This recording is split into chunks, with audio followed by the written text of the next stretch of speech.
দেরি হয়ে গেল কত। কি হলো? দাঁড়া জুতোটা লাগাই। তোর এই জুতো আর তুই বাবা সারা জীবন লাগিয়ে গেল, এটা জুতো নেই না কিপটে কথা। এই সারাক্ষণ বলবি না তো এরকম কিপটে কিপটে। কি রে নতুন জুতো নাকি রে? হ্যাঁ তুই এতবার শুনিয়েছিস কিপটে কিপটে, আমি লাস্টে নতুন জুতো কিনেই ফেললাম। বল কেমন হয়েছে? খুব সুন্দর হয়েছে, হেবি সুন্দর লাগছে, পুরো ম্যাচিং তো। চ দেরি হ্যাঁ চ। এই তো কত জুতো, আমাকে আবার কিপটে শুনতে হবে এই জুতো পরে গেলে।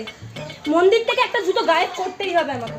সব থেকে ভালো মনে হচ্ছে এটাই লাগছে, ম্যাচিংও আছে, এটাই পরে যাবে। কি করে